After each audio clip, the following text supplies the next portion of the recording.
మన ప్రభువైన యేసుక్రీస్తు పరిశుద్ధంలో ఈ పాడ్కాస్ట్ ద్వారా వాక్యాన్ని వింటున్న ప్రతి ఒక్కరికి ది ఫాదర్స్ ఫెలోషిప్ తరఫున వందనాలు తెలియపరుస్తున్నాను. కీర్తనల గ్రంథం 34వ కీర్తన 13వ చరణం. చెడ్డ మాటలు పలుకకుండా నీ నాలుకను, కపటమైన మాటలు పలుకకుండా నీ పెదవులను కాచుకొను. చదివిన వాక్య భాగంలో చెడ్డ మాటలు పలకకుండా నాలుకను కాపాడుకోవాలి, కపటమైన మాటలు పలకకుండా పెదవులను కాచుకోవాలని వాక్యం సెలవిస్తుంది. చెడ్డ మాటలు, కపట మాటలు అనేకమైనవి మన దైనందిన జీవితంలో పొరచూపుతూ ఉంటాయి. అయితే మనం అనుకుంటాం ఈ సాధారణంగా వచ్చే కోపాన్ని బట్టి, సాధారణంగా వచ్చే ఉద్రేకాన్ని బట్టి ఇవి వస్తూ ఉంటాయి, దానిలో తప్పేముంది, పర్లేదులే, మనమేం నరహత్య చేయట్లేదుగా, వ్యభిచారం చేయట్లేదుగా, దొంగతనం చేయట్లేదుగా, ఎదుటోళ్ళు మోసం చేయట్లేదుగా, ఇంకా ఏమి పాపాలు మనమేం చేయట్లేదుగా, లేదంటే మనం మందు తాగట్లేదుగా, డ్రగ్స్ తీసుకోవట్లేదుగా, ఆదివారం మానకుండా చర్చికి వెళ్తున్నాగా, మనం భక్తిగానే ఉన్నాగా, రోజు వాక్యం చదువుకుంటున్నాగా, రోజు పొద్దున సాయంత్రం ప్రార్థన చేసుకుంటున్నాం కదా అనుకోవచ్చు. కానీ వాక్యం సెలవిస్తుంది, చెడ్డ మాటలు పలకకుండా నాలుకను, కపటమైన మాటలు పలకకుండా పెదవులను కాపాడుకోవాలని. ఇవి కాపాడుకోకుండా మనం ఏ పెద్ద పాపం చేయలేదు అని అనుకున్నా సరే అది ఒక విధంగా చెప్పాలంటే సాతానుగాడు కన్నులకు గుడ్డితనాన్ని కలుగు చేశాడనే లెక్క. ఎందుకంటే మన మత్తయి సువార్త 5వ అధ్యాయం 22 వచనాలు చూసినట్లయితే, మత్తయి సువార్త 5:22 ఈ వచనాలు మనం చూసినట్లయితే చాలా స్పష్టంగా మన నాలుకను గురించి, మన పెదవుల గురించి, మన మాట తీరు గురించి చాలా స్పష్టంగా ఉంటుంది. చూద్దాం ప్రియులారా, ఈ మాట గమనించండి. ఇలాంటి ఒక మాట బైబిల్లో ఉంది అన్న సంగతి కూడా చాలామంది తెలియకపోవచ్చు.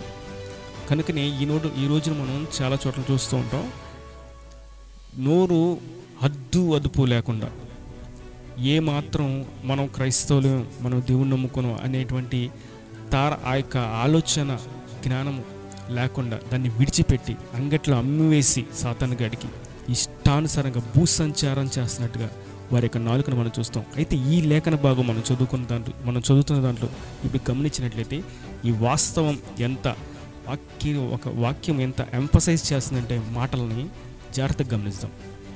నేను నీతో చెప్పినది ఏమనగా, తన సహోదరుని మీద కోపపడు ప్రతివాడు విమర్శకు లోగునగును, తన సహోదరుని చూచి వ్యర్థుడా అని చెప్పువాడు మహాసభకు లోనగును, మరియు ద్రోహి అని చెప్పువాడు నరకాగ్నికి లోనగును.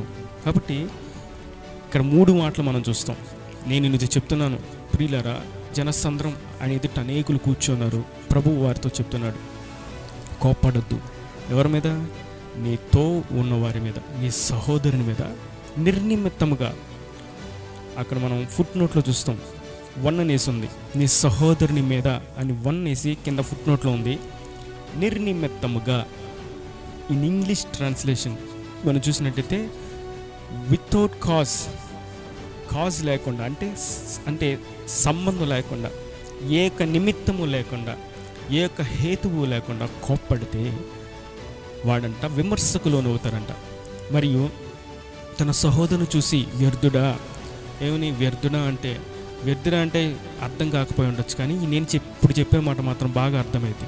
యూజ్లెస్ ఫెలో, వెస్ట్ ఫెలో అని క్యాజువల్గా చాలా చోట్ల అనేకులు అనడం నేను చూస్తూ ఉంటాను. ప్రభువు చెప్తున్నారు, యూజ్లెస్ ఫెలో, వెస్ట్ ఫెలో అనే మాట నీ నోట వస్తే నువ్వు మహాసభకు లోనవుతావు. వ్యర్థుడా అని అంటే నువ్వు మహాసభకు లోనవుతావు అని ప్రభు చెప్తున్నారు. మరి ఇంకో మాట కూడా ఉంది, ద్రోహి అని చెప్తే అంట నరకాగ్నికి లోనైపోతానంట.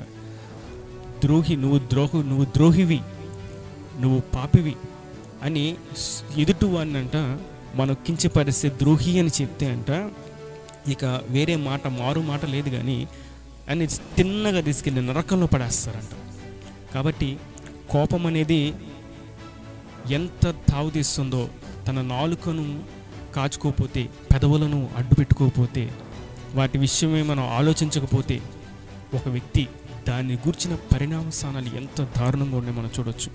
ఇంకొక మాట నేను ఈ విషయంలో మీకు గుర్తు చేయాలంటే, ఒక్క మాట ఏంటంటే, మన నోరు ఇలాగే కోప్పడుతూ వ్యర్థుడా అంటూ ద్రోహి అని ఉంటే నరకానికి వెళ్ళిపోవడం అంటే ఏంటి అర్థం? పరలోకానికి చేరరు అని. నేను వ్యభిచారం చేయట్లేదు, నేను దొంగతనం చేయట్లేదు, నేను ఏ పాపం చేయట్లేదు, ఏ లూటీ చేయట్లేదు, నేను ఎవరిని మోసం చేయలేదు, నేను ఇక మోసం చేసే క్రియలు, పాప క్రియలు, సాతానుగడి క్రియలు ఏవి కూడా నాలో లేవు అని వారి హృదయంతో వారు సంతోషంగా ఉన్నారని చెప్పుకుంటూ ఇలా ఇటువంటి నిర్నిమిత్తమైనటువంటి కోపం, ఎప్పుడు చూసినా కోపపడడం, యూజ్లెస్ ఫెలో అని వ్యర్థాన్ని తోటి వారిని అనడం, క్యాజువల్గా అనడం, తర్వాత ద్రోహి అని చెప్పడం, నీ వల్ల ఏం ఉపయోగం, నువ్వేం చేసావు అనడం, ఇవన్నీ కూడా నరకాన్ని తీసుకెళ్తాయి, అంటే పరలోకానికి చేర్చవనే కదా. సో ఈ పూట మనం దేవుని వాక్యం నుంచి మనం గుర్తించాల్సింది, నేర్చుకోవాల్సింది ఏంటంటే మన పెదవులను కాచుకోవాలి, మన నాలుకను, మన చెడ్డ మాటలు పలకకుండా మన నాలుకను కాపాడుకోవాలి, కపటమైన మాటలు పలకకుండా పెదవులకు కాచుకోవాలి, అడ్డు పెట్టుకోవాలి. సమాధానం కింద అదే మన కీర్తన గ్రంథం 34:14 చూస్తే, కీడు చేయటం మాని మేలు చేయము, సమాధానమును వెదకి వెంటాడుము. ఈ మాటలని చెప్పినాడు ఆయన. చెడ్డ మాటలు పలకొద్దు, నీ నాలుకను కపటమైన మాటలు పలుకకుండా నీ పెదవులను కాచుకొను, కీడు చేయటం మాని మేలు చేయము, సమాధానమును వెదకి వెంటాడుము.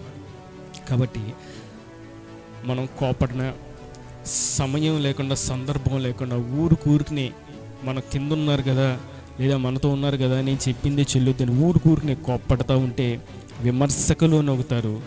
తర్వాత వ్యర్థుడాన్ని పిలిస్తే మహాసభకులోనవుతారు, ద్రోహి అని పిలిస్తే నరకాగ్నికి చేర్చబడతారు. ఈ 3 విషయాలు జాగ్రత్తగా ఒక క్రైస్తవుడు గుర్తించి ముందుకు సాగిన ఎడల వారిలో మొట్టమొదటి కనిపించేటటువంటి ఒక ఫలం ఉంటుంది. దాన్ని ప్రేమ అంటుంది వాక్యం. ఈ ప్రేమ అనేటువంటి ఫలం లేకపోవడం వల్ల జరిగేదే ఈ అదుపు లేకుండా వారి నాలుకను భూసంచారానికి అప్పగించేయడం. వారి నాలుక అంటే భూసంచారం చేస్తుందంట. వారి నోరు, వారి కంఠము తెరచిన సమాధిని వాక్యం చెప్పింది. సో ప్రేమ అనేది లేకపోతే ఈ కోపము, వ్యర్థుడాన్ని పిలవడం, ద్రోహి అనేటువంటివి లోపలికి వచ్చేసి నాలుక భూసంచారం చేస్తుంది. వారి నోరు తెరచిన సమాధిగా మార్చబడింది.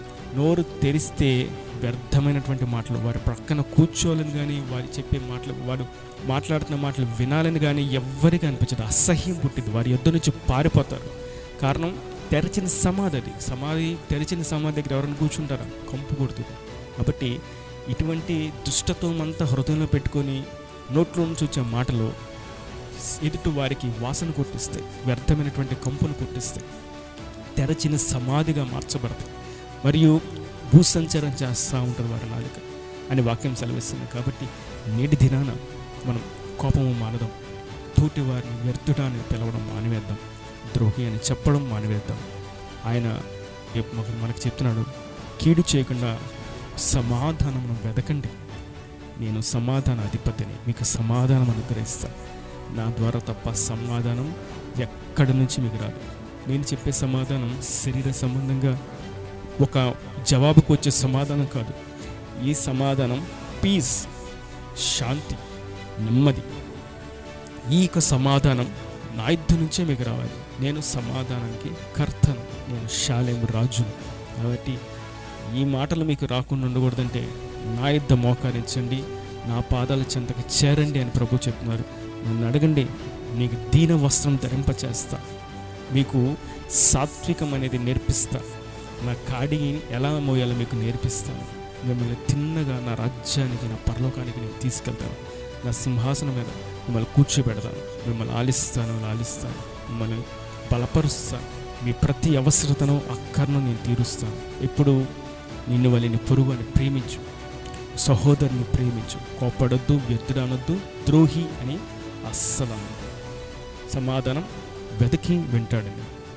ఈ నా దేవుని మాటలు ప్రతి ఒక్క హృదయంలో నీరు కట్టి ఫలింపచేయను గాక. Amen. Praise the Lord. God bless you.